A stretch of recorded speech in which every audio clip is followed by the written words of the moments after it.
Really appreciate it. All right, you ready? Mm-hmm. All right, I got this. All right, guys. Let's start. So, last double lesson, we had a look at factorial notation. Can I get a show of hands who still remembers that kind of stuff, or can I explain what it is? Yeah. Can you just mind telling the class what factorial notation was? It was a number with an exclamation mark, and it was just that number multiplied all the way down to 1. Yeah, absolutely. So this is what we call 4 factorial, 4 exclamation mark, and it's represented as 4 by 3 by 2 by 1. Yeah. Does anyone know what 4 factorial is as the number? 24. Yeah, absolutely. Does anyone know what 5 factorial is as a number? That'll be 5 times 24, so Yeah. it'll be like 120. Absolutely right. Now, if you're at the stage where math arithmetic is just not your thing, that's fine. You just go to options, go next, go probability, and hopefully you guys can see that there's an exclamation mark right there. So you just type in 5 factorial, go equals, comes out to be 100. Okay, guys? All right, cool. So what we're going to do this double lesson, we're going to look at factorial notation and look at what permutations are and look at what combinations are. Now, some people have said that they're the same thing. You might have heard that, they're interchangeable. No, they're not. They're very, very different things. And we're just going to go over what the differences are.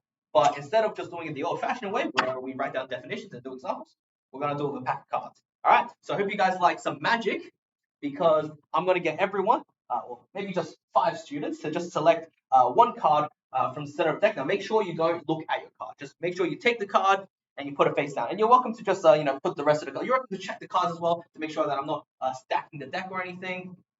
But yeah, so yeah, Albert, pass it down all the way down to Echo. Everyone take a card, or just you 5 take a card, and then let's have a look. You guys all done? Mm-hmm.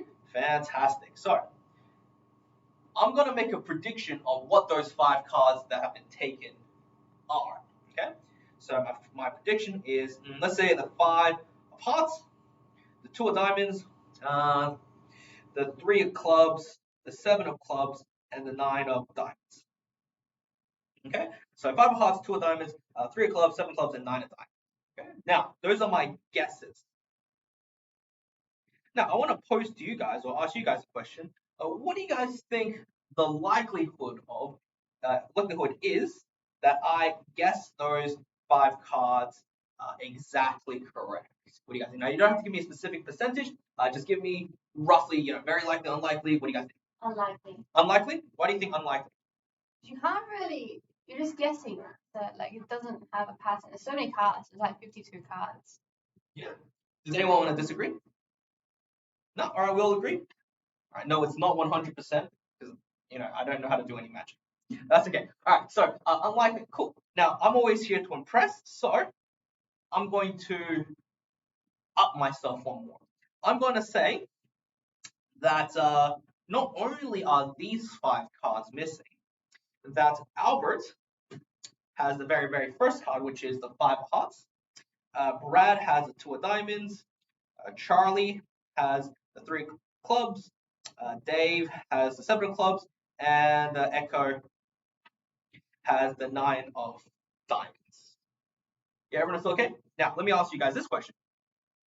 What do you guys think about this? Do you guys reckon this is even more unlikely? Do you reckon it's more likely? Do you reckon it's equal? Do you reckon it doesn't matter? What do you guys think? Impossible. No. Why do you think it's impossible? Because you have to get not only the grain correct combinations, you also have to get the right person for it. Right, exactly. Yeah. I wouldn't use the word impossible because I'm sure you don't mean it's impossible. I think it'd be super duper unlikely. Let's say almost impossible. All right, almost. I like that. Almost impossible. Yeah, absolutely.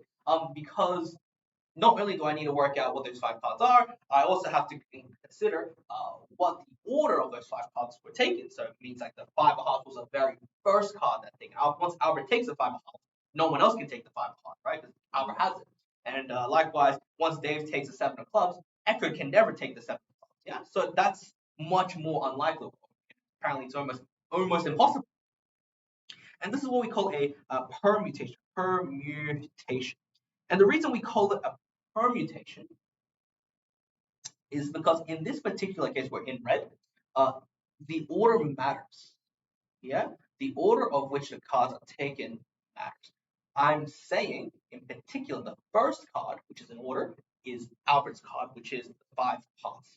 Saying the second card, Brad's card, is a 2 of diamonds. Does that kind of make sense? That is a permutation. Permutations are described or defined when the order of something matters. This one, on the other hand, is what we just call a combination.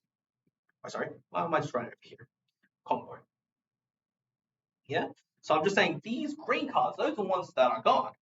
But I'm not saying that the order matters. It could have been the 5 of hearts could be Dave, or the 9 of diamonds could be Brad's. Yeah.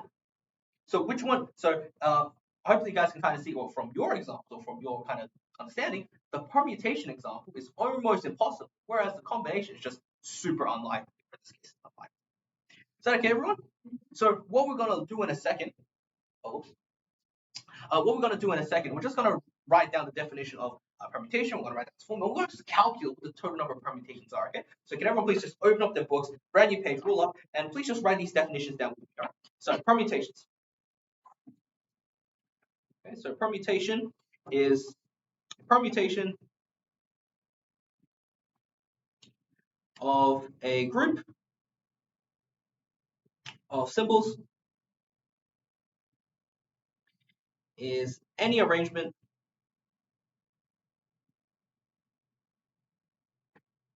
of these symbols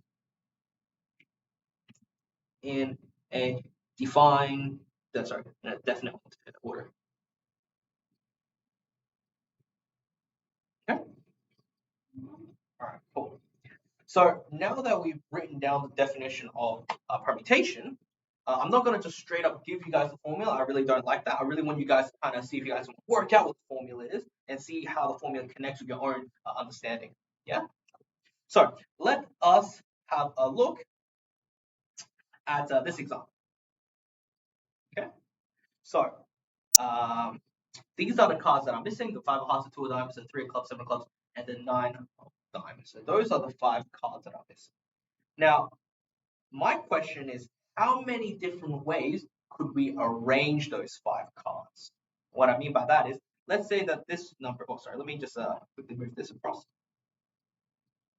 Let's say this is the very first card, this is the second, third, fourth, and fifth. How many different ways can we rearrange it? So, for example, we can have 1, 2, 3, 4, 5, but we could also have 1, 2, 3, 5, 4. Oh, so the 9 of diamonds before the 7. Yeah, exactly. So it's exactly right. How many different ways can we rearrange these 5 cards? What do you guys think? We did last lesson, like 5 factorial. Yeah, absolutely. And why is it 5 factorial? Because it's 5 cards and you can reorder them. Like 5 times, like 5 cards go into the first slot, and then you have 4 cards left to play. So you have 5 times 4, and then times 3 times 3 times 1. Yeah, absolutely. So the way that Daniel described it was, if you have 5 different kind of gaps, how many numbers could the first position be? Well, 5, right? 1, 2, 3, 4, 5, right? Mm-hmm. Good. The second number, well, it's 4, right? Because you put 1 into the first number, put one of the 5 numbers into the first one, and then this will be 3, 2, then 1, and it's just the product of all that, which happens to be 120. Mm-hmm. Yeah, very convenient, right? Cool. Absolutely. All right, cool. So we know that to rearrange something, when we have 5 different objects and want to work out the total number rearrangement, it's just 5 factorial. It's just the factorial of itself, right? Cool. But here's the trickier question. What if, let's say, we only have 2 slots? So we have 5 numbers, 1, 2, 3, 4, 5. I want to pick out just 2 of those numbers. How many different ways can we rearrange? What do you guys think? It would just be 5 times 4, right? Because you don't have the remaining options. Yes. Yeah. What do you think? 5 times 4. Why do you think it's 5 by 4, my friend? Because it was 5 times 4 times 3 times 3 times 1, but you do need to pick the remaining 3. Yeah, that's actually quite good. Like the same thing, right? There are 5 positions for the 5 numbers for the first position, 4 numbers in the next. Absolutely. All right. Well, what if it's 3 spots? Times 3. Times 3. Good. Does that kind of make sense? Cool. So, basically that's the idea. And I think most of you guys could work it out, especially if there are questions in the textbook that say, hey, you have these many options. How many ways can you rearrange 5 of those? Well, it's just 5 times 4 times 3. Yeah, so that kind of makes sense, guys? Me three of those? Yeah, sorry, that's what I meant. 3. Good catch, good catch. Yeah, 5 times 4 times 3. Does that make sense, guys? Cool. Now, if you're a student who really likes your formulas, I'm just going to write it out, and I'm just going to show you how it works in particular. Okay, so this is the formula, P of NR, which is n factorial over, please copy this down, n minus r factorial, where n represents the total number of choices, and r equals total number of spaces. Okay, cool years. Now let's just do the same example that we just did. The 5 numbers, 1, 2, 3, 4, 5, and 3 spots. Yeah, yeah. So how this would work is the permutation number is 5 because there are 5 numbers to choose from, and there are 3 slots. So there's a 3 on the bottom. And this represents 5 factorial over 5 minus 3 factorial. Yeah. Now, if you really want to, you just chuck this on your calculator and get a number. But I'm here because I want you guys to really understand maths. All right. And here's some very interesting stuff happening. The top is 5 by 4 by 3 by 2 by 1. And the bottom is 2 factorial, because 5 minus 3 is 2. And 2 factorial, if you guys can do this in your head, it's just 2 times 1. And I want you guys to really see this. Oh, it gets rid of the last 2 slots. So you do some canceling. So this cancels with that. And now hopefully you guys can see the uncanny resemblance between that and that. Yeah. So this equation, the n factorial over n minus r factorial, in brackets factorial, the top part does all of the numbers, 5 times, 4 times, 3 times, 2 times 1. And the bottom part of that fraction just cuts away the parts you don't actually need. That's what those 2 parts are. Does that kind of make sense? All right, cool. So just for the record, there was 120 permutations for that. All right, just want you guys to know how unlikely it is for me to guess. Cool. So now that we kind of understand a little bit more about permutation, let's quickly talk about what combinations are and the differences between that formula. Okay, so please copy this down. So combos. Combos. We're looking at a combination of, combination is a selection of objects without regard for order. Okay, so it's exactly what you guys think. It's just the same things, 5 cards. It's just the order doesn't matter. Okay. Now I'm not going to go over specifically where this formula, this next formula comes from. I'm just going to talk about it. All right. So the combination formula is C and R, and sometimes it's written as this, kind of like a fraction without the line through it. We say that's n choose R, so CHU. Yeah, and the formula for it is n factorial over n minus r factorial times r factorial, when n and r are the exact same as what they were before. Okay, now, can anyone see any uncanny resemblance between these formulas? Can anyone see anything kind of similar between this and potentially this? Anyone? It's not the extra factorial. Yeah, they're basically the same, except we have the extra r factorial on the bottom of the combination stuff, right? Mm-hmm. Right. So, question goes to you guys. Why is the r factorial there? Why is it there? Just feels like being there. What do you guys think? Make it even smaller. Like that answer will make it smaller, because yeah, absolutely, it makes it smaller. Why does it have to be smaller? Because the combination, if you go back to like the combination ones, the combinations were a bit more likely. So it has, hang on.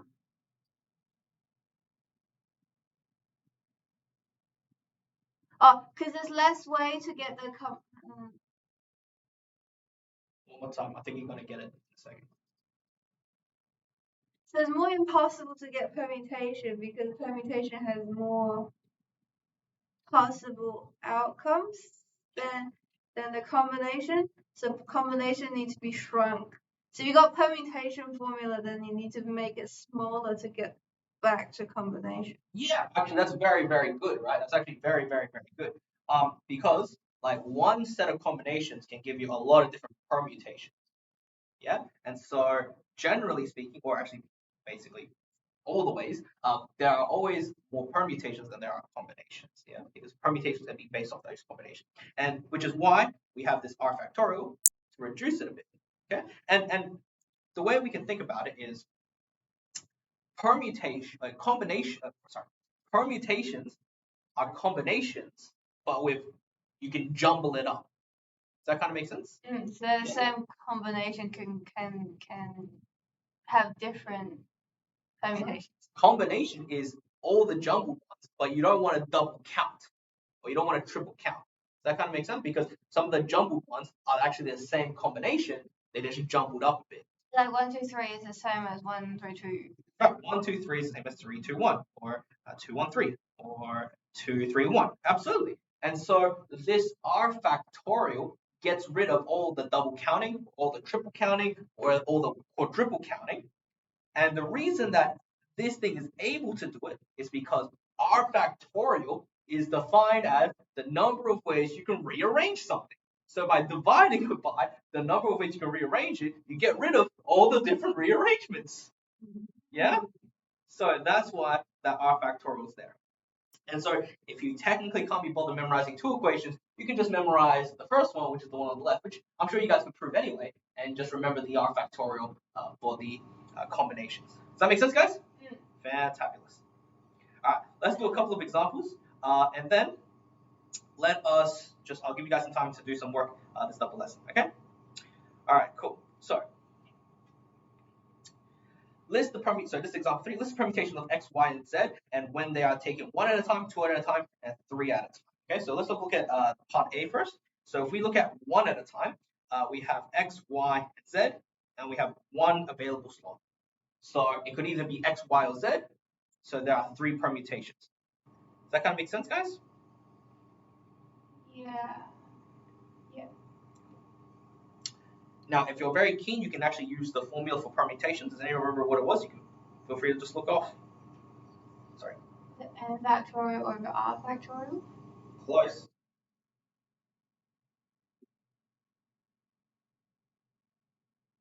Oh yeah, n minus r. N minus r. And so n represents a total number of choices, and then r just represents how many you can actually pick from or space is open.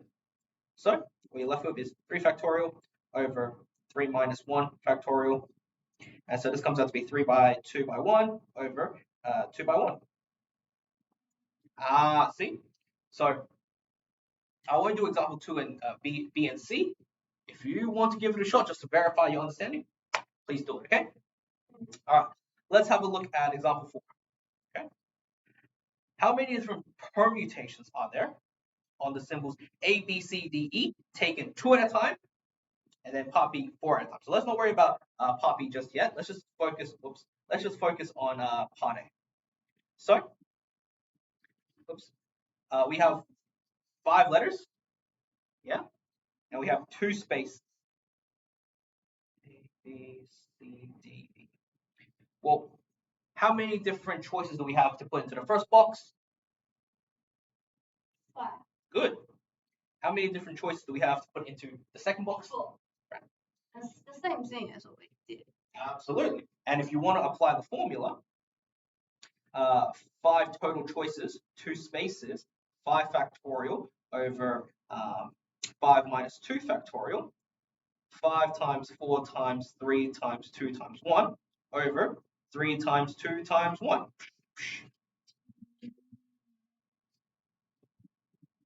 Yeah? See the connection? Awesome. All right, cool. Let's do a combination question for now, and then we'll wrap it up. Example 7, how many different teams of 3 can be selected from a squad of 8 if there are No restrictions. Good question. Restrictions might be something like, they need a team captain or they need a team goalie, perhaps. Restrictions just basically means what are some other things we have to kind of think about. Yeah. So for example, have a think about this. I know you play netball for club, right? So for netball, you need like a wing attack, you need a center, you need a goal shooter, a goal defender. So that would be a restriction because you can't just have a center play a goal defense role, right?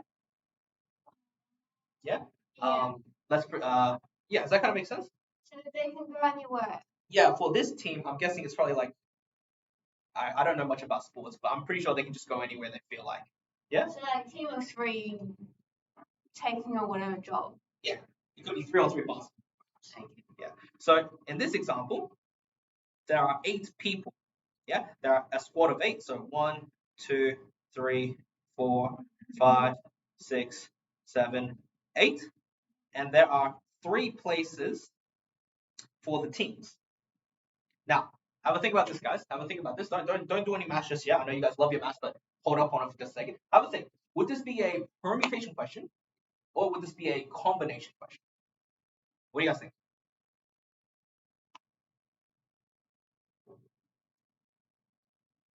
Because they said no restrictions, so it should be a combination. Because the permutation will be you can move the people around and the order matters. So your answer is correct.